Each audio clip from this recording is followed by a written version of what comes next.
Hay una pregunta que casi todos nos hacemos en algún momento de la vida, aunque no siempre la formulemos con esas palabras exactas. La pregunta es esta: ¿para qué estoy aquí? No en el sentido abstracto de la filosofía existencial, sino en el sentido más concreto y personal. ¿Para qué estoy yo aquí, en este trabajo, en esta familia, en esta ciudad, en este momento de la historia? ¿Tengo algún propósito que vaya más allá de sobrevivir, de cumplir, de llegar al viernes? ¿Hay algo en mí que el mundo necesita? ¿Algo que solo yo puedo aportar de una manera que nadie más puede? Es una pregunta que puede parecer demasiado grande para un día ordinario.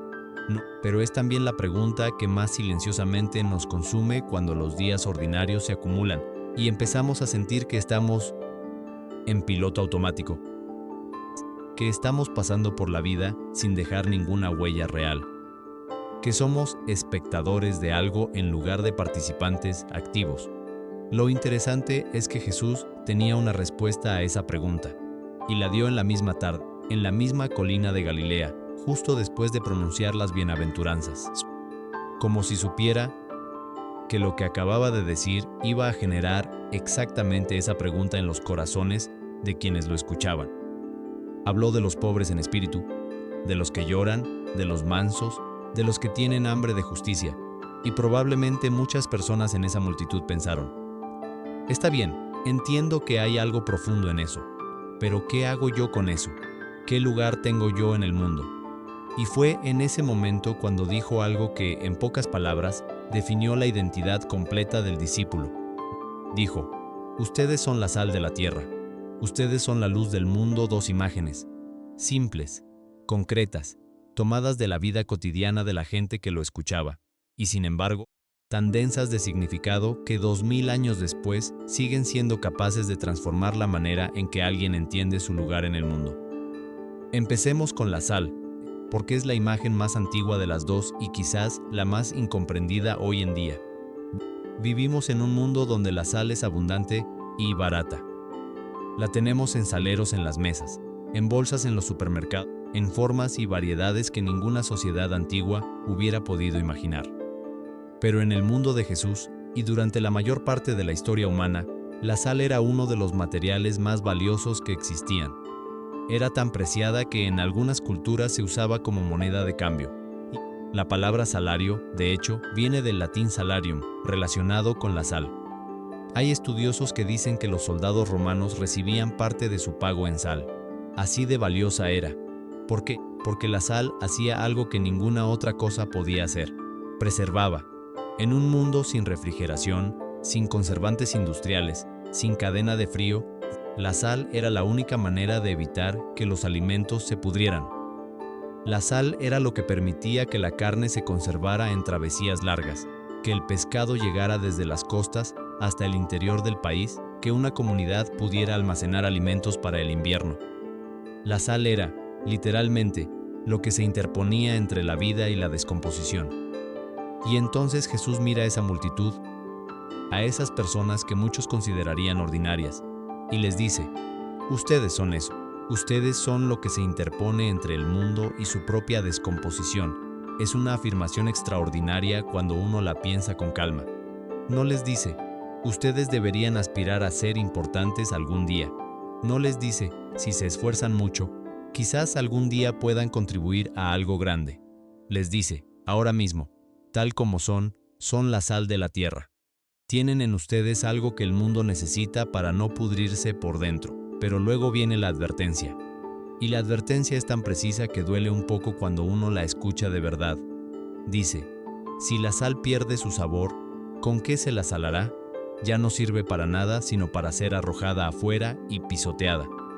La pregunta más inquietante no es si tiene sal en ti. La pregunta es si esa sal todavía tiene sabor, si todavía tiene potencia, si todavía puede hacer lo que la sal hace, porque la sal puede perder su capacidad de salar. Cuando se mezcla con demasiadas otras cosas, cuando se diluye, cuando se contamina, sigue siendo físicamente reconocible como sal, pero ha perdido lo que la hace sal, y esa es exactamente la imagen que Jesús está usando para describir algo que puede pasarle a una persona, a una comunidad, a una fe. Puedes mantener todas las formas externas, todos los rituales, todas las apariencias, y sin embargo haber perdido la sustancia interior que te hacía transformador. Puedes estar presente sin ser sal. Puedes ocupar un espacio sin preservar nada. ¿Qué significa ser sal en el mundo de hoy? No en sentido metafórico vago, sino de manera concreta. Creo que significa varias cosas que están profundamente conectadas entre sí. Ser sal significa tener la valentía de llamar a las cosas por su nombre cuando otros prefieren el silencio cómodo. La sal no deja pasar la descomposición sin resistirla, y hay formas de descomposición en el mundo, en las relaciones, en las organizaciones, en las culturas, que solo progresan porque nadie tiene el valor de resistirlas. La persona que con amor y firmeza dice la verdad difícil, la que no aplaude en lo que sabe que está mal solo para evitar el conflicto, esa persona es sal. Ser sal significa también ser preservante de lo que es bueno. Hay valores, hay formas de vivir juntos, hay prácticas de humanidad y de dignidad que se pierden si nadie las cuida activamente. La sal no solo resiste la descomposición, también activa el sabor de lo que toca. Hace que los alimentos sean más ellos mismos. Y hay personas que hacen eso con las comunidades en las que viven. Las hacen más vivas, más humanas, más reales. Ser sal es también una invitación a no perder la intensidad, a no diluirse tanto en el entorno que ya no se note ninguna diferencia. Esto no significa ser rígido o inflexible. Significa tener un centro interior tan claro, tan genuino, tan arraigado en algo real, que el contacto con el mundo no te disuelva. Puedes sumergirte en los problemas del mundo, puedes estar presente en los lugares difíciles, puedes relacionarte con personas muy diferentes a ti y seguir siendo tú, seguir teniendo el sabor que te fue dado. Y ahora la segunda imagen, la luz. Ustedes son la luz del mundo. Una ciudad situada sobre un monte no puede ocultarse. Ni se enciende una lámpara para ponerla debajo de un cajón, sino sobre el candelero, para que alumbre a todos los que están en la casa. Así alumbre su luz delante de los hombres, de modo que vean sus buenas obras y glorifiquen a su Padre que está en los cielos. La luz es diferente a la sal en algo importante. Mientras la sal trabaja en contacto directo con lo que toca, la luz actúa a distancia. No tienes que tocar algo para iluminarlo. La sola presencia de la luz en una habitación cambia todo lo que hay en ella. Lo hace visible, lo saca de la oscuridad. Vivimos en una época que entiende esto de manera muy práctica. La luz es lo que nos permite orientarnos. Es lo que nos permite ver el camino cuando no sabemos hacia dónde ir. Es lo que transforma un espacio amenazante en uno navegable. Y hay personas que hacen eso en las vidas de quienes los rodean. Con su presencia, con su claridad, con su forma de ver las cosas, hacen que los demás puedan orientarse mejor. Que lo que estaba confuso se vuelva más claro. Que lo que parecía posible se vea desde un ángulo diferente. Pero Jesús añade algo específico sobre la luz que vale la pena contemplar con atención. Dice que la luz no se esconde. Una ciudad sobre un monte no puede ocultarse. Una lámpara no se pone bajo un cajón. Y esto no es solo una afirmación lógica, aunque también lo es. Es una invitación a la visibilidad, a no guardar la luz para uno mismo, a no vivir de tal manera que nadie a tu alrededor note jamás que algo diferente está pasando en ti. Es curioso cómo mucha gente que tiene algo genuinamente valioso en su interior vive con ese valor completamente oculto, por miedo al rechazo, por miedo a parecer arrogante, por miedo a que si se muestran como realmente son, los demás se alejen o los critiquen. Y entonces esa luz se queda bajo el cajón, y el cuarto sigue oscuro, y la persona sigue sintiéndose sola, sin entender que una parte de su soledad viene precisamente de haber apagado lo que podría haber conectado con los demás. La visibilidad que Jesús propone no es la visibilidad del ego que busca ser admirado, es exactamente lo contrario. Fíjense en cómo termina la frase, que vean sus buenas obras y glorifiquen a su Padre que está en los cielos. El objetivo de la luz no es que la lámpara reciba los aplausos. El objetivo es que lo que la lámpara ilumina sea visto, que el cuarto, no la lámpara, sea lo que se hace visible.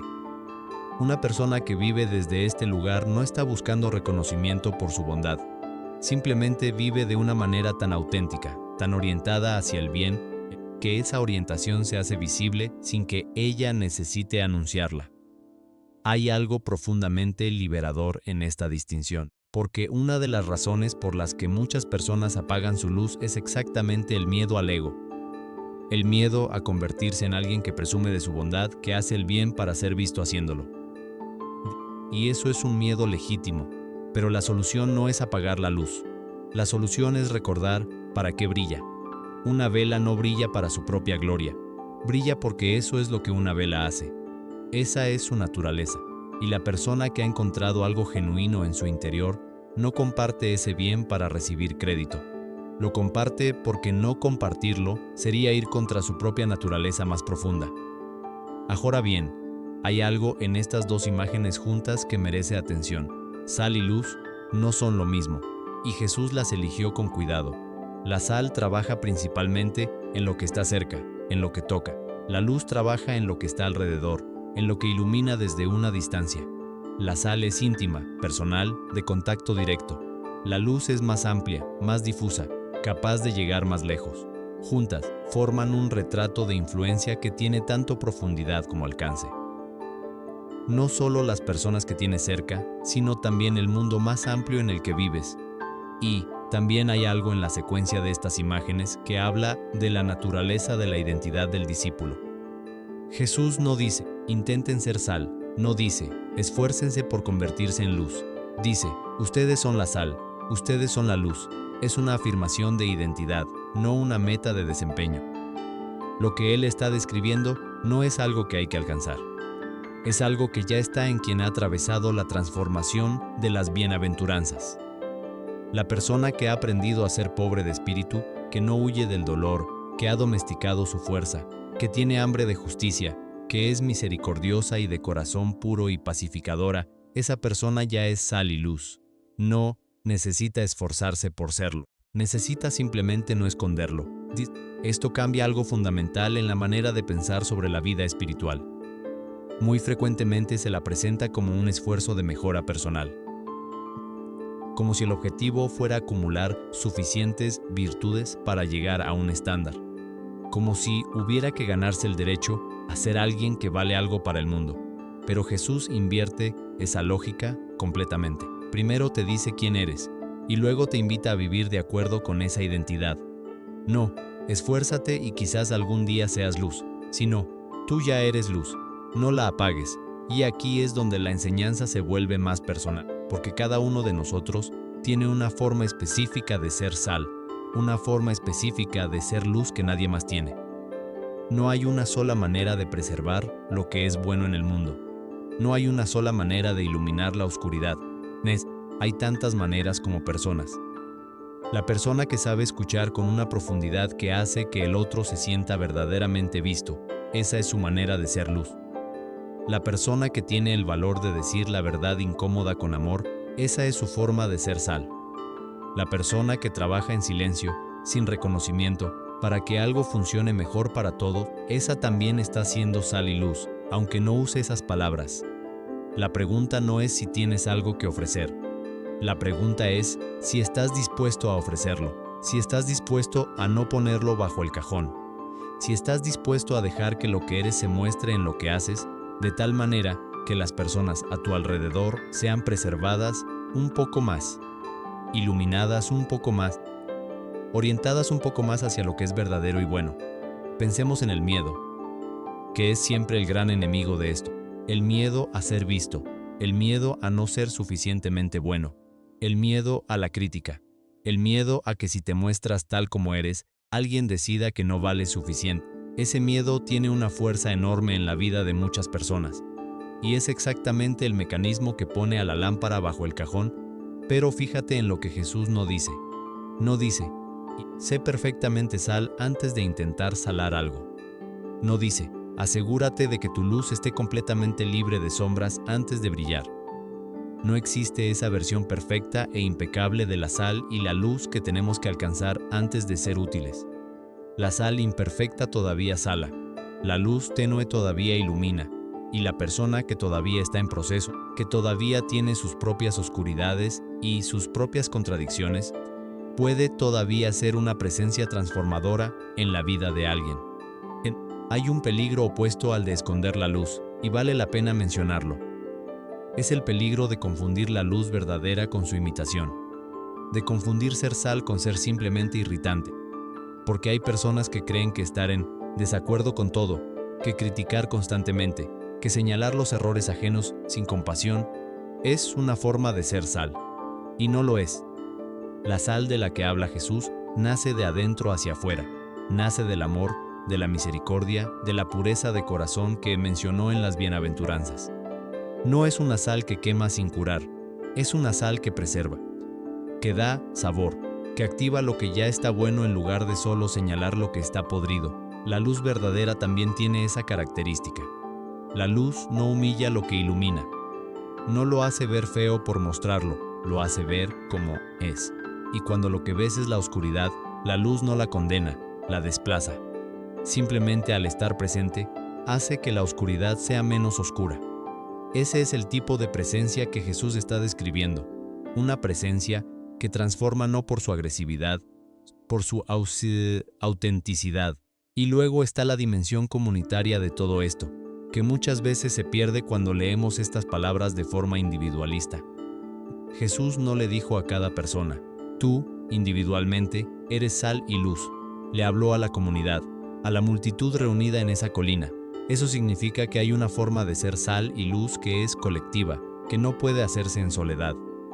Una comunidad de personas que viven de esta manera tiene un tipo de presencia en el mundo que ningún individuo, por brillante o intenso que sea, puede tener por sí solo. Piensa en las comunidades que más han transformado el mundo, no necesariamente las más grandes ni las más visibles, muchas veces las más pequeñas, las más íntimas, las que vivían de manera tan coherente con sus valores que su sola existencia era un testimonio. Una familia que practica la hospitalidad en un vecindario que se está fragmentando. Un grupo de personas que cuida a los más vulnerables de su comunidad cuando nadie más lo hace. Una comunidad que mantiene la confianza y la honestidad en un entorno donde todo el mundo engaña. Eso es sal, eso es luz, y su impacto es desproporcionado respecto a su tamaño, porque lo que ofrecen es algo que el entorno necesita y que no puede producir por sí mismo. Esto también dice algo sobre la responsabilidad. Si eres sal de la tierra, si eres luz del mundo, entonces lo que hagas con esa identidad tiene consecuencias más allá de ti mismo, no en un sentido de presión aplastante, sino en un sentido de vocación, de llamado, de una invitación a tomarse en serio el efecto que tu manera de vivir tiene en las personas que te rodean. Y aquí hay algo que creo que Jesús estaba viendo con una claridad que nosotros muchas veces perdemos. El mundo necesita gente que no se haya rendido, gente que todavía crea que la bondad es posible, gente que todavía practique la compasión cuando el cinismo sería más fácil, gente que todavía construya en lugar de solo criticar, gente que todavía confíe en que un paso pequeño en la dirección correcta tiene un valor real, aunque nadie lo vea. Esa gente es sal, esa gente es luz. Y el mundo se descompone un poco más cada vez que alguien que podría haber sido eso decide, por miedo o por agotamiento o por desilusión, apagar la lámpara y guardarse la sal. Hay un momento en la historia de la humanidad en que esa decisión parece especialmente tentadora, y me pregunto si este no es uno de esos momentos. Vivimos tiempos de una polarización extraordinaria, de una desconfianza generalizada, de una fatiga colectiva que hace difícil creer que una sola persona, una sola comunidad, puede marcar alguna diferencia real. Las noticias tienden a mostrarnos lo que está fallando, lo que está roto, lo que está en llamas, y es fácil llegar a la conclusión de que el fuego es demasiado grande para cualquier lámpara pequeña. Pero Jesús no hizo esa conclusión. Miró a esa multitud de gente ordinaria, sin poder político, sin grandes recursos, sin acceso a las estructuras que movían el mundo, y les dijo: ustedes son la luz del mundo, no una parte marginal del mundo, no un rincón olvidado. El mundo, con toda la amplitud que esa palabra tiene, lo que siguió a esas palabras, fue uno de los movimientos más extraordinarios de la historia humana. Esas personas, esas comunidades pequeñas, esos grupos de personas que vivían de manera diferente, en medio de un mundo que a menudo la rechazaba, fueron cambiando algo. No de la noche a la mañana. No sin fracasos, ni retrocesos, ni momentos de oscuridad, pero fueron cambiando algo. Fueron siendo sal, fueron siendo luz, y ese cambio, acumulado a lo largo del tiempo, transformó civilizaciones enteras. No porque fueran perfectas, no porque lo hicieran todo bien, sino porque no apagaron la lámpara cuando fue difícil tenerla encendida. Y esa es exactamente la invitación que está en estas palabras para cada uno de nosotros hoy. No ser perfectos, no tener todas las respuestas, no ser los más grandes o los más brillantes, sino simplemente no apagar la lámpara, simplemente no guardar la sal, porque hay alguien cerca de ti que está en la oscuridad y que necesita ver aunque sea una pequeña luz para orientarse.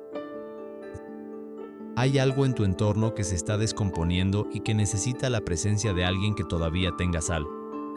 Hay una conversación que está esperando ser tenida, un gesto que está esperando ser hecho, una forma de ser que está esperando ser expresada, y que solo tú puedes hacer de la manera en que tú lo harías.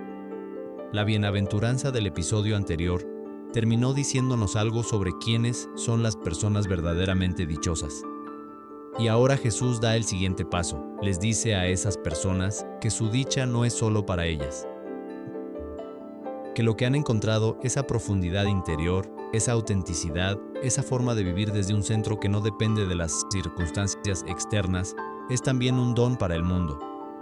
No algo que esconder, algo que compartir, algo que mostrar, algo que vivir en voz alta, de tal manera que los que estén cerca puedan ver, y viéndolo, reconocer algo que también anhela su propio corazón.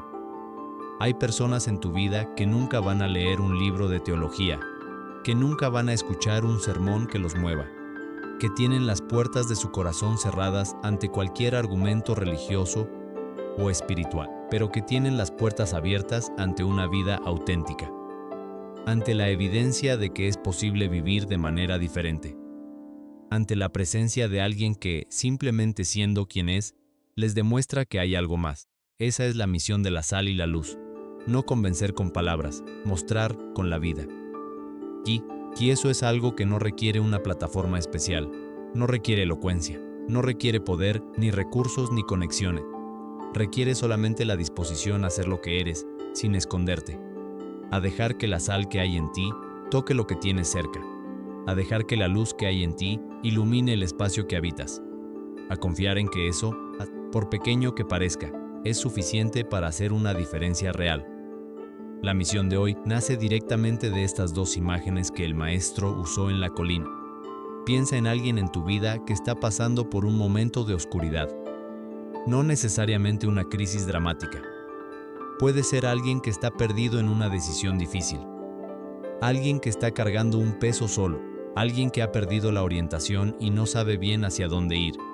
Alguien que necesita, quizás sin saberlo, que alguien le diga con su presencia: no estás solo, hay algo bueno todavía posible, el camino existe aunque no lo veas en este momento. Hoy, antes de que termine el día, busca la manera de ser luz para esa persona, no con grandes gestos ni con discursos elaborados. A veces ser luz es simplemente enviar un mensaje que diga: estoy pensando en ti. A veces es hacer una llamada que diga: ¿cómo estás de verdad? A veces es aparecer con presencia genuina en un momento en que esa persona no esperaba que alguien apareciera. Y, si también quieres ser sal, hoy, busca un lugar en tu entorno inmediato donde algo está perdiendo sabor, donde la conversación se ha vuelto vacía, donde la relación se ha vuelto rutinaria, donde la comunidad se ha vuelto inerte. Y pregúntate qué podrías hacer, un gesto, una palabra, una acción honesta que devuelva algo de vida, de autenticidad, de sabor real a ese espacio. No tiene que ser grande. La sal no necesita ser un océano para preservar la carne. La luz no necesita ser el sol para iluminar una habitación. Un gesto pequeño, hecho desde un lugar genuino, desde tu lugar más auténtico, puede cambiar algo en alguien de maneras que nunca llegarás a medir completamente. Eso es lo que el maestro estaba diciendo en esa colina, que en ti hay algo que el mundo necesita, que esa cosa no es solo tuya, que la manera más profunda de vivir es encontrar esa cosa y ofrecerla, sin cálculos, sin miedo, sin guardártela para cuando te sientas más listo o más perfecto o más seguro. Hoy puedes ser sal, hoy puedes ser luz, no en algún momento futuro ideal. Hoy, exactamente como eres, con todo lo que tienes y todo lo que te falta. Y eso, dijo el maestro, es suficiente.